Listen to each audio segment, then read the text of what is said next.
Om Swastiastu, Bu Guru. Maaf saya mengganggu waktu Ibu saat ini. Ya, Om Swastiastu, Rina. Bagaimana kabarmu hari ini? Oh ya, kamu kemarin dapat menghubungi Ibu bahwa kamu ingin menyampaikan sesuatu hari ini? Kabar saya baik, Bu. Ya, benar, Bu. Saya harap Ibu tidak keberatan jika saya ingin menyampaikan sesuatu ke Ibu. Tentu saja tidak, Rina. Nah, sekarang Ibu ingin tahu tujuan yang ingin kamu harapkan dari penyampaian ini gimana? Apakah kamu tahu alasan kamu dipanggil ke sini? Jadi begini, Bu, ini tentang pengumuman lomba bahasa Inggris tingkat kabupaten yang ada di Mading. Saya punya keinginan untuk mengikutinya, tapi saya tidak percaya diri. Nah, melalui kesempatan kali ini, saya ingin menemukan solusi atas masalah yang saya hadapi sekarang. Oh, begitu. Bagaimana? Apakah kamu sudah mendaftar? Ibu ingin kamu mencobanya, Nak. Sebelumnya, saya ucapkan terima kasih kepada Ibu karena sudah mau membicarakan hal ini. Terus terang, saya memang butuh seseorang untuk membahas masalah ini, Bu. Wah, pas sekali kalau begitu ya. Nah, coba ceritakan apa yang menjadi keresahan kamu tentang lomba video bahasa Inggris itu. Sebenarnya, saya belum mendaftarkan diri saya untuk mengikuti lomba pidato tersebut, Bu. Jadi kamu belum mendaftar untuk lomba itu? Apa ada kendala yang kamu temui sehingga kamu tidak bisa mendaftar sebagai peserta lomba? Belum, Bu. Sebenarnya tidak ada kendala mengenai pendaftaran lombanya, Bu. Saya sudah membaca semua persyaratan dengan cermat.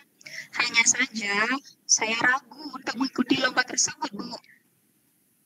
Oh, begitu.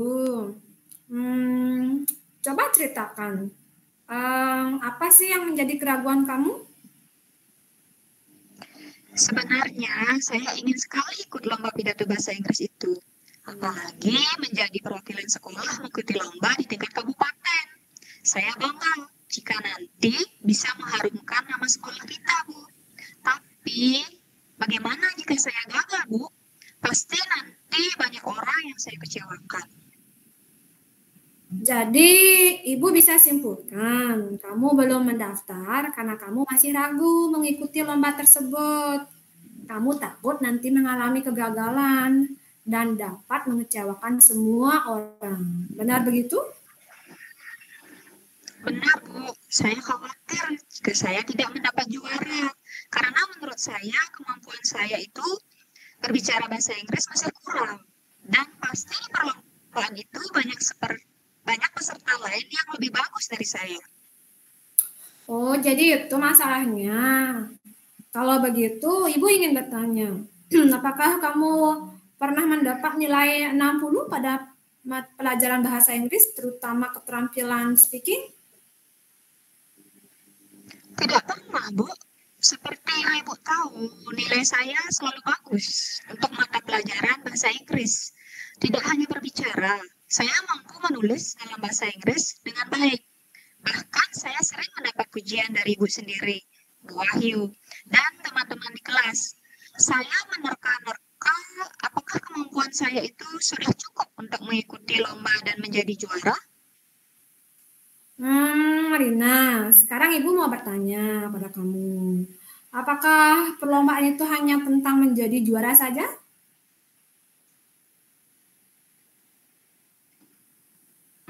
Menurut saya, perlombaan itu pasti ada yang menang dan kalah. Hal itu sudah biasa kan, Bu? Yang penting kita sudah berusaha semaksimal mungkin. Bukan begitu, Bu?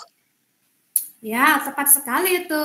Hal yang wajar jika ada yang lebih bagus, ada yang lebih baik, kan namanya saja perlombaan.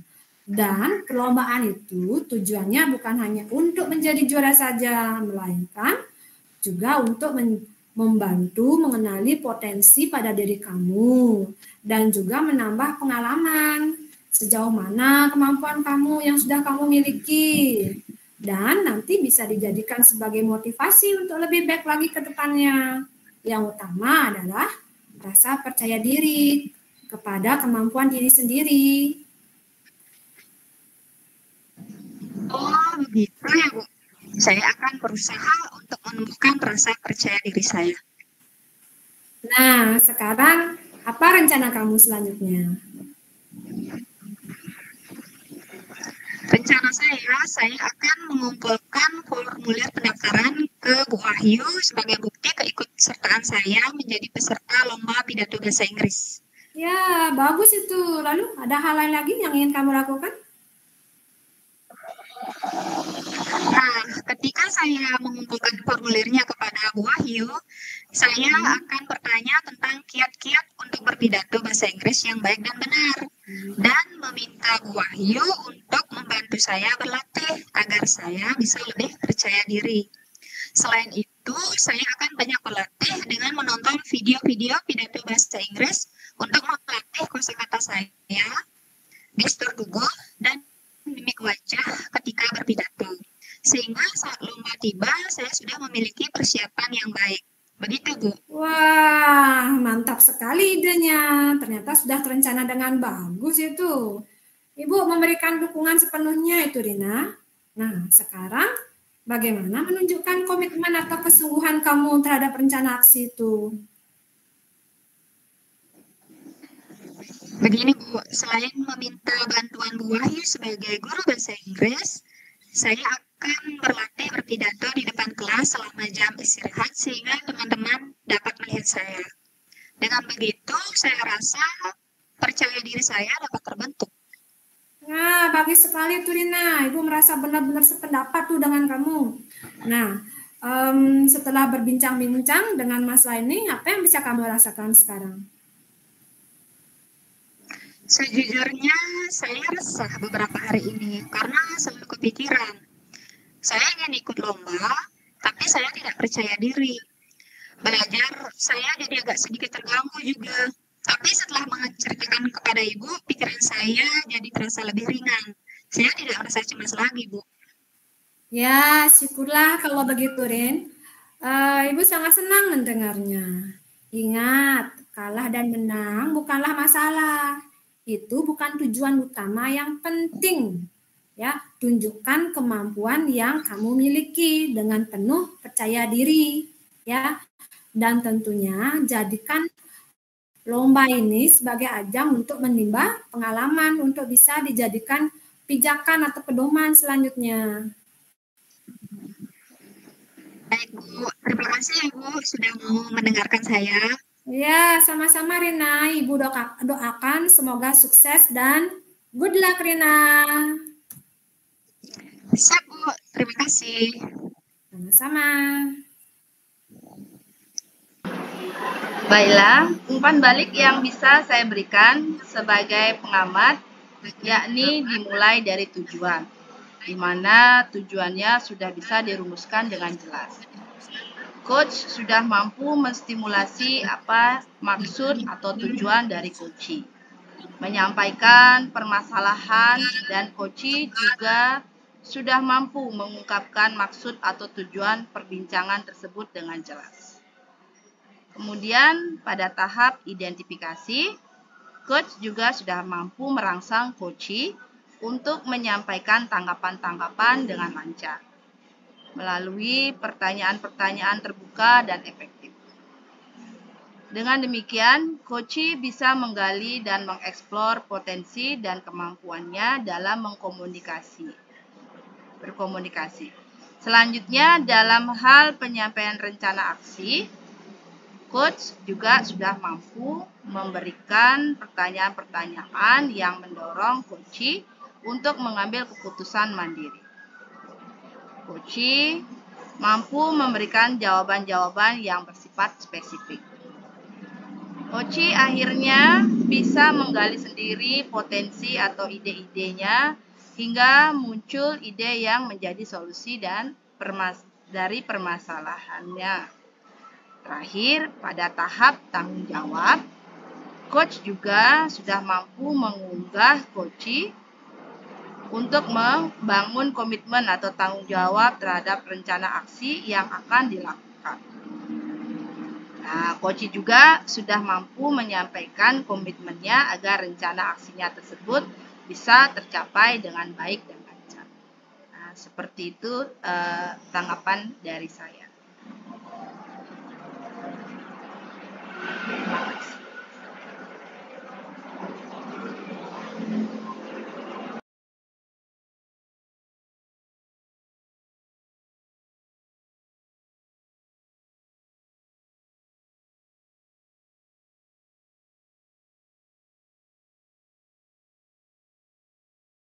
Selamat pagi, Bu. Bagaimana kabarnya, Bu? Selamat pagi, Wahyu. Ibu baik-baik saja. Bagaimana kabar kamu, Nak? Sepertinya kamu mau mendiskusikan sesuatu dengan Ibu. Baik juga, Bu. Tebakan Ibu benar. Saya ingin mendiskusikan sesuatu dengan Ibu. Mohon maaf jika saya sudah mengganggu waktu Ibu. Tidak apa-apa kok, Wahyu.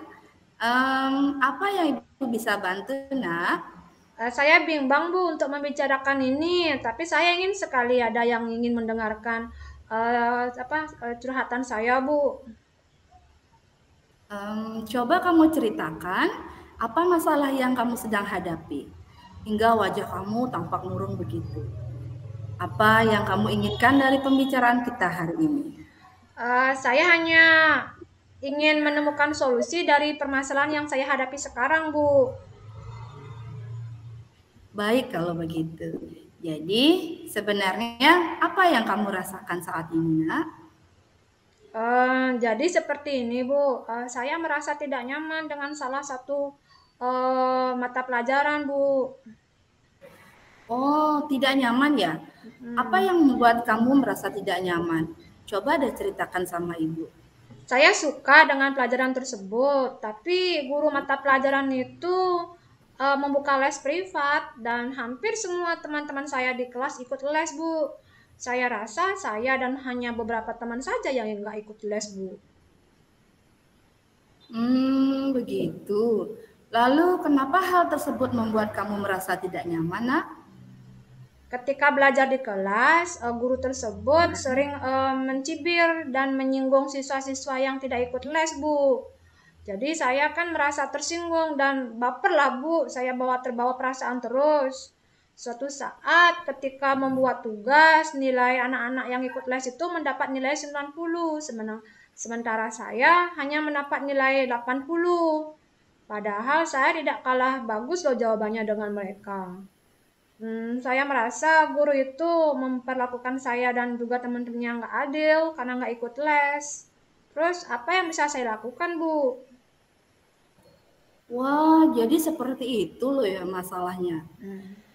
Karena kamu merasa tersindir dan merasa diperlakukan tidak adil, jadi kamu merasa tidak nyaman, begitu?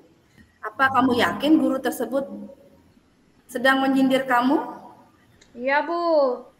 Karena seringkali ketika pembelajaran di kelas itu guru tersebut mengatakan bahwa belajar itu tidak cukup di kelas saja, tapi juga bisa belajar tambahan di luar kelas atau di luar jam sekolah agar kita lebih paham dan mengerti terhadap pelajaran tersebut. Nah, ungkapan tersebut saya merasa ungkapan itu ditujukan kepada saya karena saya tidak ikut les. Nah, inilah yang membuat saya merasa tidak nyaman, Bu, dan juga malu terhadap guru tersebut. Tapi meskipun tidak les, saya bisa kok, Bu, mengikuti pelajaran tersebut dengan baik lagi. Begitu. Boleh Ibu tahu apa alasan kamu tidak ikut les privat guru tersebut, Nak? Sebenarnya saya ingin sekali, Bu, ikut les tersebut karena saya suka dengan pelajarannya, tapi karena keterbatasan biaya dan waktu saya nggak bisa. Ibu saya hanya bekerja menjadi pedagang sayur di pasar dan bapak saya juga seorang kuli bangunan. Saya ini bersaudara 5. Jadi saya yang pertama, saya anak tertua, adik-adik saya masih bersekolah. Jadi saya memutuskan untuk mencari pekerjaan untuk membantu orang tua saya. Saya ini menjadi pelayan toko di sebuah warung atau di sebuah toko di desa saya, Bu. Saya bekerja setelah pulang sekolah. Makanya saya tidak bisa ikut. Malam harinya baru saya bisa belajar, Bu. Saya hanya untuk mencari bekal sekolah dan juga untuk bekal adik-adik saya, Bu. Makanya saya tidak bisa ikut les. Wah, ternyata kamu anak berbakti di usia sekolah. Kamu sudah bisa bantu orang tua mencari uang. Ibu salut dan bangga dengan kamu. Selain mencari penghasilan untuk kamu juga peduli dengan adik-adik kamu. Dan satu hal lagi, kamu bisa bertanggung jawab sebagai seorang siswa, yaitu belajar. Nah, sekarang kembali pada permasalahan kamu. Menurut Ibu, ini hanya masalah kesalahpahaman saja, ya. Nah, hal apa yang sudah kamu lakukan untuk mengatasi masalah ini, Nak? Saya hanya bisa cerita dengan Ibu. Jika saya bercerita dengan guru tersebut, saya takut nilai-nilai saya terpengaruh. Tapi jika saya diam saja, saya merasa saya tidak diperlakukan dengan adil. Dan saya tidak nyaman belajar di kelas. Ya, Ibu paham maksud kamu. Menurut Ibu, apa yang dikatakan guru itu ada benarnya. Selain di sekolah, tidak ada kok salahnya kita menambah pengetahuan kita di tempat lain. Jika dirasa itu belum bisa dipahami. Boleh saja kita belajar di luar jam sekolah seperti ikut les misalnya. Bukankah itu hal yang bagus juga? Tapi jika tidak bisa ikut les juga tidak apa-apa kok. Pasti ada sumber belajar lainnya yang dapat membantu kita belajar di luar jam pelajaran sekolah.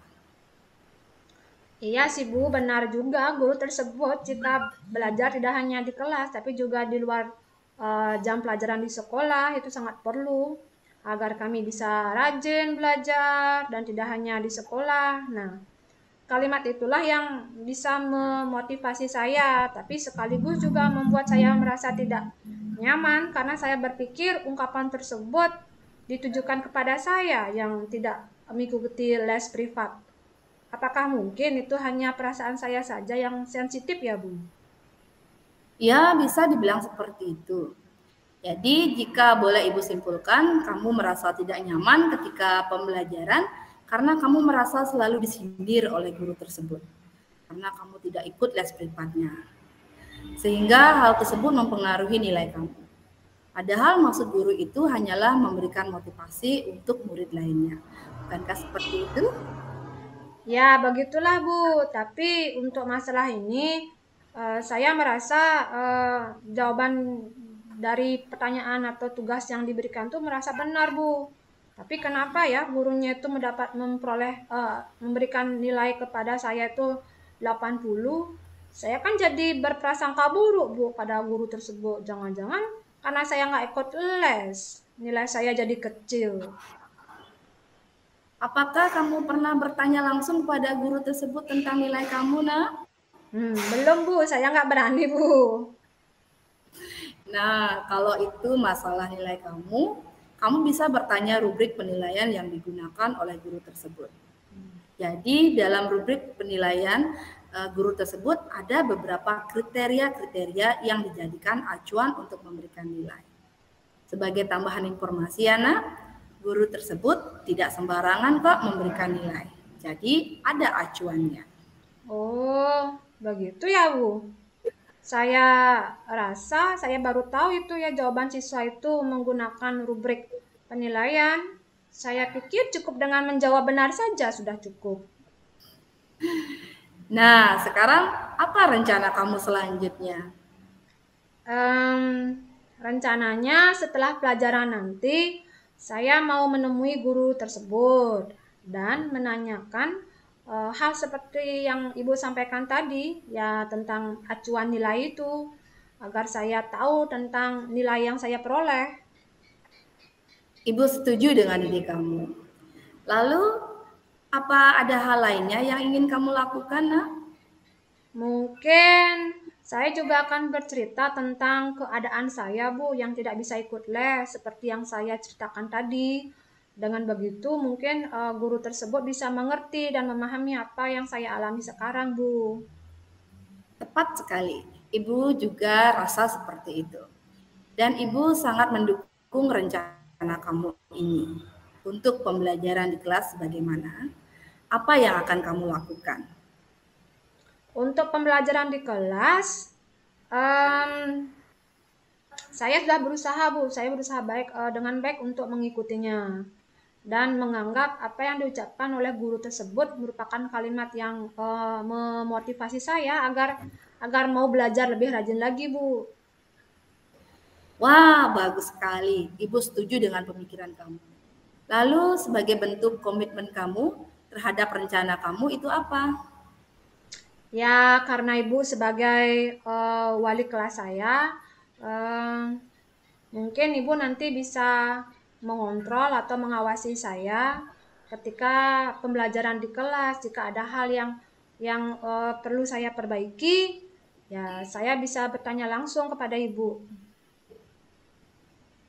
Baiklah Wahyu, kalau begitu, Ibu akan membantu kamu nak, sebisa Ibu. Nah, bagaimana perasaan kamu sekarang? Apakah sudah lega? Ya, saya sudah merasa lega, Bu, dan bisa tersenyum kembali. Terima kasih, Bu, sebelumnya sudah mau mendengarkan cerita saya. Sama-sama Wahyu. Ibu juga senang menemukan solusi dari masalah yang kamu hadapi. Semangat ya nak ya. Ya, Bu, semangat, Bu. Terima kasih sebelumnya, Bu. Iya, sama-sama.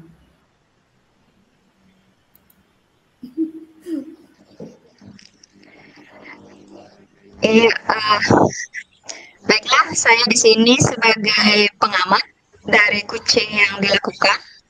Kucing yang dilakukan sudah bagus, ekspresif, dan bersemangat. Nah, dan terlihat juga di sana sudah menggunakan teknik tirta. Jadi dari segi tujuan dapat saya lihat di sana sudah disampaikan secara gamblang oleh Kuci bahwa dia ingin menemukan solusi dari situasi yang sedang dihadapi.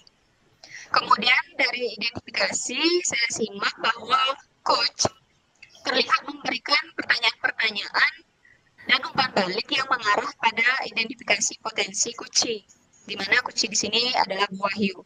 Kemudian di rencana aksi, coach memberikan pertanyaan dan umpan balik mengenai rencana aksi Kuci dalam menyelesaikan permasalahannya. Nah, selanjutnya terlihat juga Kuci akan melakukan aksinya dengan menanyakan acuan penilaian yang dilakukan. Nah, di tanggung jawab terlihat coach memberikan pertanyaan dan umpan balik juga kepada Kuci yang selanjutnya membuat Kuci bisa berkomitmen untuk mengikuti pembelajaran dengan baik dengan menganggap bahwa apa yang diucapkan oleh gurunya adalah kalimat motivasi agar dia rajin belajar. Nah, seperti itu dari saya.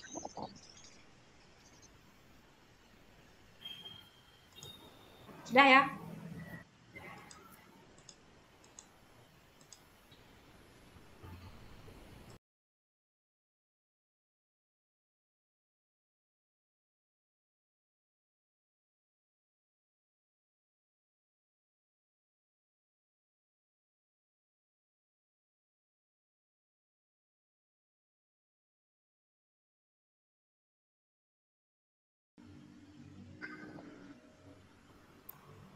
Selamat siang Bu Hita. Bu Ari, selamat siang Bu. Kenapa wajah Bu Ari kelihatan murung begitu? Iya nih Bu Hita, sebelumnya saya mohon maaf jika mengganggu waktunya ya Bu. Ya, tidak apa-apa kok Bu. Bagaimana? Ada yang bisa saya bantu? Begini Bu, saya perlu seseorang yang bisa mendengarkan keluh kesah saya. Apa Bu Hita bersedia membantu saya? Tentu saja Bu Ari. Jadi, apa nih yang bisa saya bantu? Dan apa yang Bu Ari harapkan dari pembicaraan kita ini? Sebenarnya saya hanya ingin menemukan solusi dari masalah yang saya hadapi ini. Apa sih masalahnya Bu Ari? Coba Bu Ari ceritakan. Dan apa masalah yang membuat Bu Ari menjadi resah dan murung seperti ini? Bu Hita ingat tidak? Kemarin saya kan supervisi nih di kelas. Nah, saat supervisi itu, Bu Hita tahu tidak? Saya mendapat teguran nih dari pengawas. Oh, kok bisa Bu?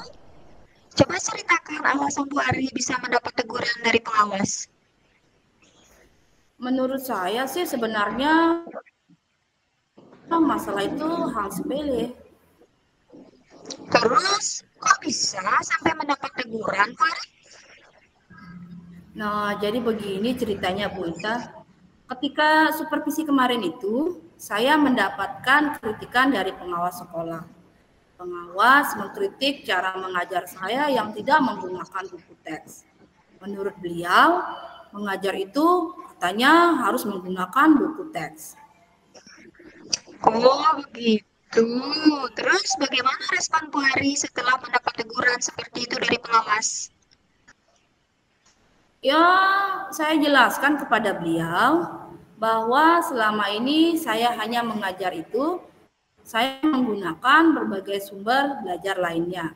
Sumber belajar kan tidak hanya dari buku teks saja ya kan? Bisa juga menggunakan sumber belajar lainnya seperti internet, buku-buku di perpustakaan.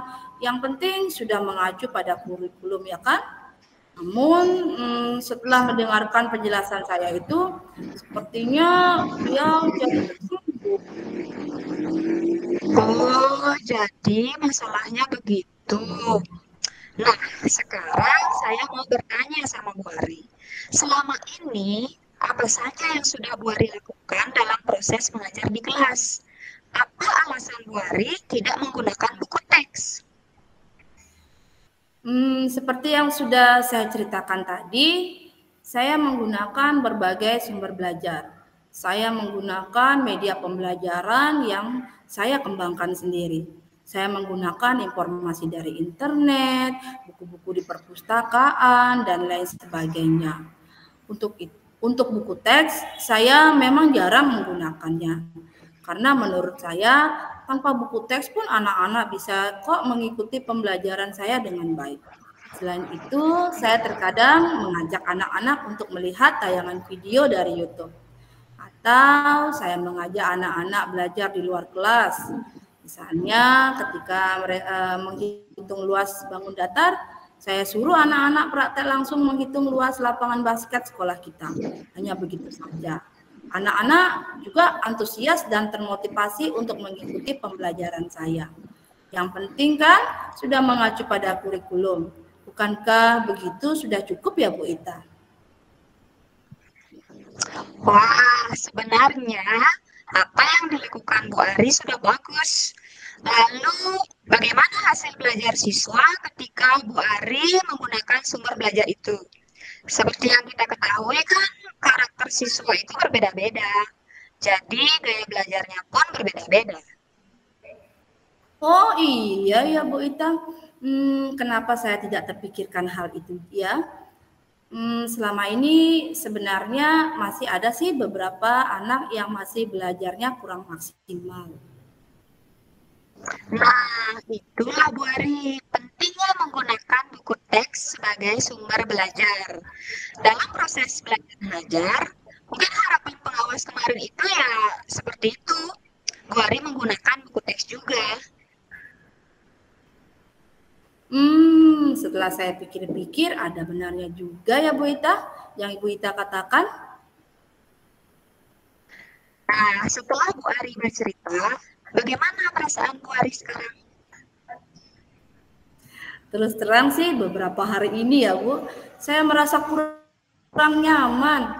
Saya resah, tidur tidak enak, makan pun tak enak ketika kepikiran masalah ini terus.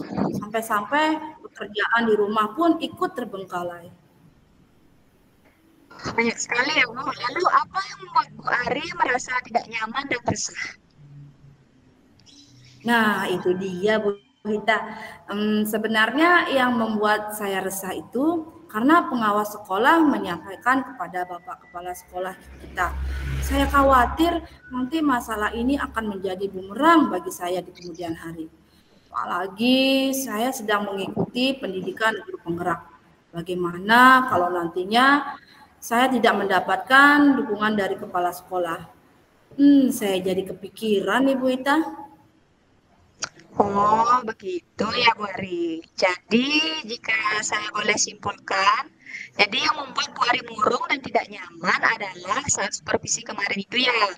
Karena Bu Ari tidak menggunakan buku teks sebagai sumber belajar ketika pengawas mengingatkan Bu Ari. Kemudian Bu Ari berargumen yang membuat pengawas menjadi tersinggung. Lalu hal tersebut disampaikan pengawas kepada kepala sekolah. Nah, itu sebabnya Bu Ari merasa khawatir kan? Benar sekali Bu Ita. Kira-kira saya akan dipanggil Bapak Kepala Sekolah ya tidak Bu ya? Kalau menurut saya, sebelum itu terjadi, Bu Ari harus melakukan refleksi dan mempersiapkan diri. Seandainya suatu waktu nanti Bu Ari dipanggil kepala sekolah, Bu Ari sudah siap untuk menjelaskan masalah yang sebenarnya terjadi. Mulai dari teguran pengawas pada saat supervisi kemarin, dan bagaimana Bu Ari menyampaikan argumen dari teguran tersebut. Jika tidak ada teguran dari kepala sekolah, ya syukur Bu Ari. Betul. Semoga saja ya begitu Bu Ita. Ya, lantas dari apa yang sudah Bu Ari ceritakan, apa rencana Bu Ari selanjutnya? Saya rencananya sih akan menghadap pada Bapak Kepala Sekolah, menceritakan duduk permasalahannya dulu. Barangkali nanti Bapak Kepala Sekolah membantu memberikan solusi. Nah, lalu ada hal lain yang ingin Bu Ari lakukan? Saya akan mencoba menghadap juga kepada pengawas sekolah untuk meminta maaf sambil meminta informasi bagaimana sih langkah-langkah mengajar yang baik. Untuk kedepannya saya juga akan menggunakan buku teks sebagai sumber belajar ketika proses belajar dan mengajar di kelas. Nah, saya setuju dengan ide Bu Ari. Menurut saya, langkah yang akan Bu Ari ambil itu sudah tepat. Puji syukur ya Bu Hita, saya sudah merasa agak lega. Jujur saja, saya agak was-was dengan permasalahan ini. Lagi masalah ini berkaitan langsung nih dengan atasan. Saya takut jadi masalah besar di kemudian hari. Ya, syukurlah jika Bu Ari sudah lega. Lalu dari rencana tadi, komitmen apa yang Bu Ari lakukan untuk menjalankan rencana itu ke depannya? Kalau untuk hal itu, dalam proses belajar mengajar, saya akan tetap mengacu pada kurikulum dan aturan-aturan yang ada, serta mengikuti arahan-arahan yang pengawas berikan, terutama tentang penggunaan buku teks. Lalu, dukungan apa yang dibutuhkan oleh Bu Ari untuk menjalankan komitmen tersebut? Mungkin nantinya saya akan meminta bantuan Bu Sucita. Kebetulan sih Bu Sucita kan mengajar jenjang yang sama dengan saya. Mungkin nanti kita bisa saling mengingatkan. Nah, ide itu yang bagus, Bu. Semoga masalah dapat segera diselesaikan ya, Bu. Sehingga Bu Ari bisa bekerja dengan suasana hati yang senang dan nyaman lagi. Serta tidak perlu was-was lagi. Terima kasih ya Bu Wita. Terima kasih sudah meluangkan waktunya untuk mendengarkan keluh kesah saya ini. Sama-sama Bu Ari. Kita saling support satu sama lain ya. Baik.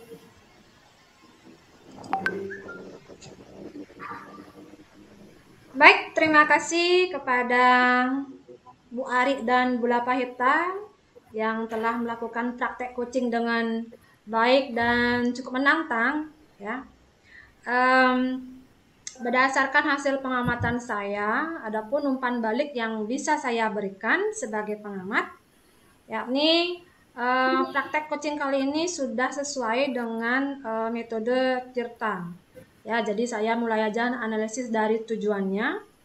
Di mana tujuannya ini sudah bisa diungkapkan dengan jelas oleh coach sendiri, yaitu Bu Ari.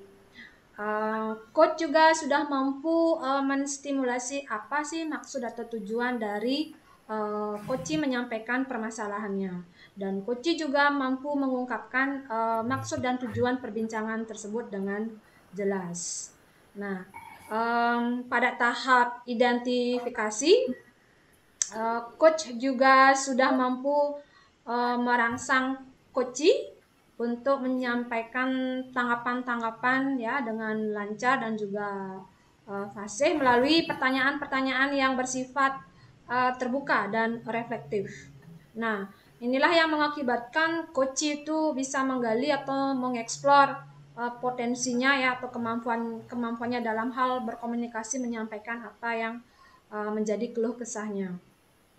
Selanjutnya pada bagian rencana aksi, coach sudah mampu memberikan pertanyaan-pertanyaan yang mendorong coach untuk mengambil keputusan mandiri.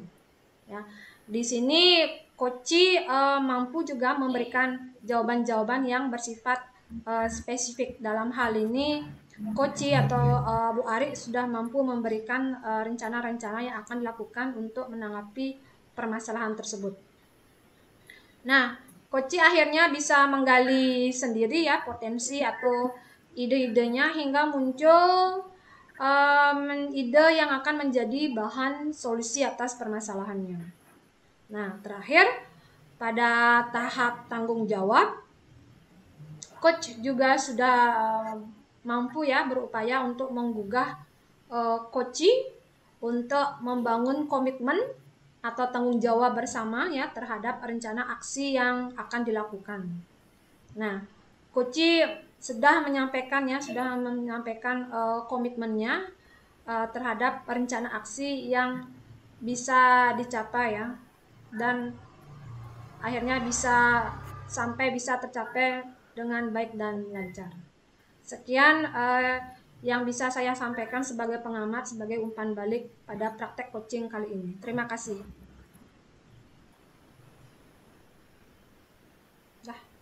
Terima kasih. Wah, lama juga ini.